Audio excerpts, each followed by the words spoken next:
Hello बच्चों, let's read the question.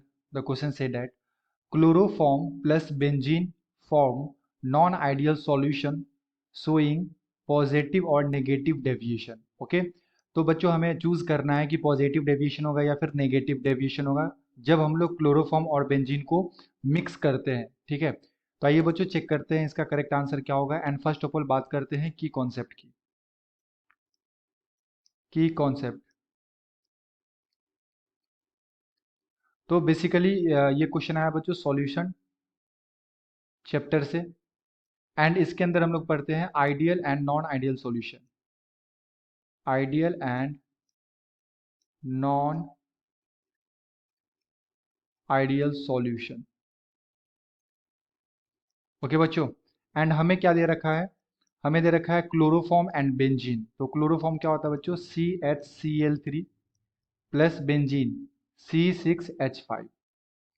तो ये किस तरह का डेविएशन शो करता है. ओके, तो ये एक तरह का बच्चों नॉन आइडियल सॉल्यूशन होता है. Non ideal solution. And non ideal solution हम लोग किसे बोलते हैं, जो रॉल्स लॉ को फॉलो नहीं करे. ठीक है, यानी कि जो पी टोटल होता है is not equal to P not of A chi A plus P not of B chi B. ठीक है बच्चों, तो इक्वल नहीं होगा तो हम लोग क्या बोलेंगे इसे, नॉन आइडियल सॉल्यूशन. अब अगर इक्वल नहीं होता है तो या तो फिर जो टोटल प्रेशर है सॉल्यूशन का या फिर ज़्यादा आ सकता है या फिर कम आ सकता है.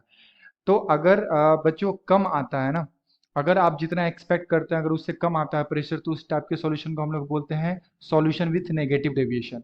और ये जो क्लोरोफॉर्म और बेंजीन का जो हमारे पास सॉल्यूशन होता है, मैं इसे ऐसे लिख लेता हूँ CL एंड यहाँ पे हमारे पास बच्चों बेंजीन. ओके, ये हमारे पास क्या है बच्चों, बेंजीन. तो इसका जो सॉल्यूशन होता है बच्चों, ये होता है solution with negative deviation. Solution with negative deviation. इसका मतलब क्या होता है सॉल्यूशन विथ नेगेटिव डेविएशन का, कि जो आपका ए बी इंटरेक्शन है, ए बी इंटरेक्शन, सपोज डैट कि ये मेरा ए है एंड ये बी है. तो A B interaction is more than A A and B B interaction. Okay बच्चों, यानी कि जो ए बी का इंटरेक्शन होगा, यानी कि जो हमारे पास लाइक क्लोरोफॉर्म और बेंजीन के बीच का जो इंटरेक्शन है ये बहुत ही ज़्यादा होता है एज कम्पेयर टू ए केवल क्लोरोफॉर्म के इंटरेक्शन से या फिर केवल बेंजीन के इंटरेक्शन से. इसलिए अगर अगर सॉल्यूशन का इंटरेक्शन ज़्यादा है बच्चों, सॉलिड और सॉल्वेंट का इंटरेक्शन बहुत ही ज़्यादा है, तो जो आपका टोटल प्रेशर होगा सॉल्यूशन का जितना आप एक्सपेक्ट कर रहे थे वो हमेशा क्या होता है, लेस देन होता है ना. तो P total is less than P not of A chi A plus P not of B chi B. तो इससे हमेशा क्या आता है बच्चों, ये कम ही आता है. ओके, एंड ऐसा क्यों होता है, ऐसा इसलिए होता है क्योंकि जो ए एंड बी है ना, इसके बीच का इंटरेक्शन बढ़ जाता है बच्चों. यहाँ पे हमारे पास क्या है, हाइड्रोजन.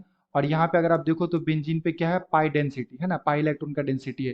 तो इसके हाइड्रोजन और इसके पाई इलेक्ट्रॉन के बीच में बच्चों क्या हो जाता है, यहाँ पे इंटरेक्शन बढ़ने लगता है. यहाँ पे इंटरेक्शन क्या हो जाता है, इंक्रीज हो जाता है.